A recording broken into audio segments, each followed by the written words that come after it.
and gentlemen, welcome back. I am the Commish, here to help you chase the chip and keep you rolling towards that ring. Welcome to playoffs week 1 for 2025. Today we're breaking down your best week 15 waiver wire pickups. It is slim pickings on the waiver wire this week. All of these guys are about 50% or less on sleeper as far as their rostered percentage, and along with their week 15 matchups. And we will give you their playoff schedule as well, so you know exactly why they matter and where to start them. We're going in order: running backs, then wide receivers, tight ends, quarterbacks, defenses. Let's get into it. We got Bam Knight. If Bam Knight is available, running back for the Arizona Cardinals, pick him up. Don't play him this week. He is playing against the Texans, and the Texans are awesome. But then he gets the Falcons and then the Bengals, which are cake matchups. So make sure you have him rostered. He's been getting meaningful work in Arizona's backfield, and he's basically the only one that is getting any work in their backfield. So next, Chris Rodriguez Jr., running back for Washington. Week 15, he has the Giants, then he has the Eagles, then he has the Cowboys.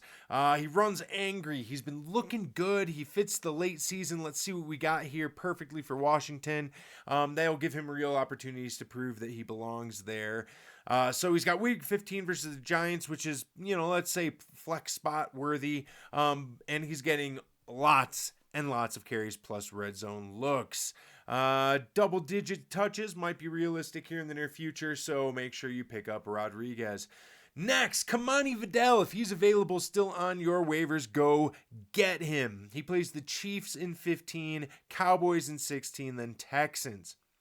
So, Vidal, he is a great scheme fit for Harbaugh. He's getting great usage. He's downhill. He's decisive. He's physical. And even in bad games, he still gets fed. Chiefs and Cowboys could push, not great matchups, but it's going to be high volume scripts, right? Because these are going to be high scoring games most likely. So I think with his 10 to 14 touches, he's a good stash. Go pick him up if he's available in your league. Week 17 Houston, I don't know. That might be one where you sit him down, but if you don't have better options, he's not bad. He probably won't be a league winner, but he is worth looking at and seeing if he's in your waiver wire. Next, wide receivers. We got Jaden Higgins. If he's available, Houston Texans wide receiver, go get him. He plays the Cardinals this week, and then he gets the Raiders and then the Chargers. Pretty great matchups across the board. He stepped into a reliable role over the last few weeks, and now their offense is starting to click a little bit. So he's got high percentage targets in the short game, in the intermediate areas, and then he's got fantastic playoffs schedule. He's got Arizona and Las Vegas, who he could shred, plus LAC in week 17, the Chargers, potential shootout there. So definitely pick him up if you if you need a wide receiver. Next, we got Alec Pierce. I'm a little so on this one because of the quarterback questions, but if Phillip Rivers ends up being the quarterback, this isn't a terrible spot to be in. RIP Daniel Jones for the season anyway.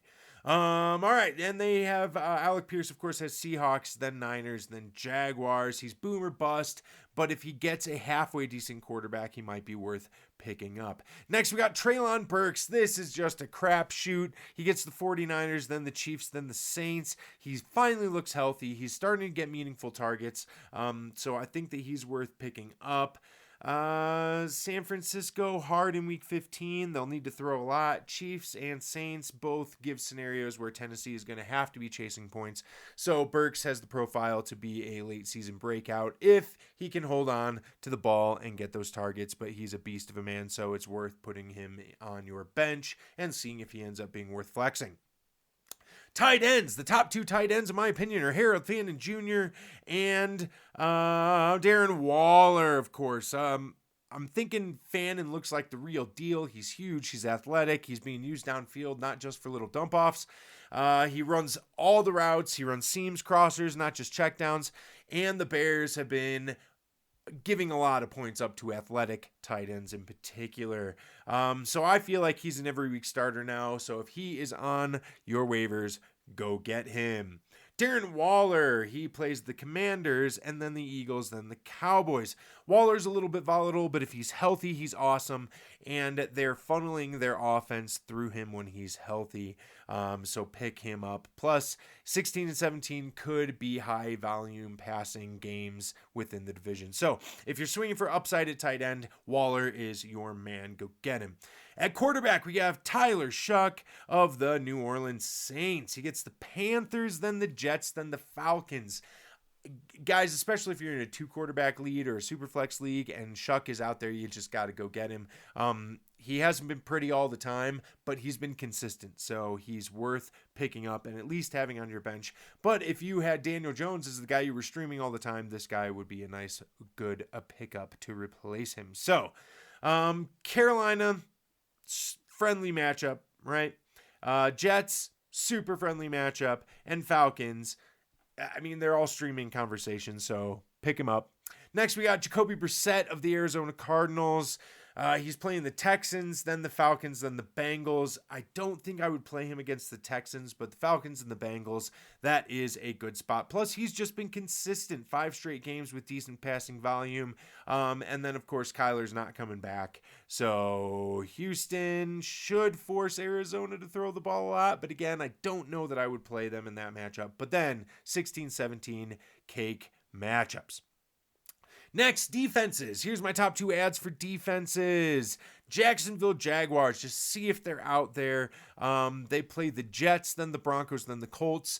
Broncos, not the easiest matchup in the world, but the Jets and the Colts, especially the Colts with their quarterback situation, gotta pick up Jacksonville.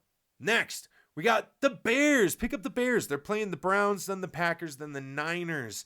At home versus Cleveland, it kind of sets up as a low total slugfest style game, so I'm hoping that they'll be great there. It kind of depends on how Shador looks, but pick up the Bears, even if it's just to block someone you're playing in the playoffs.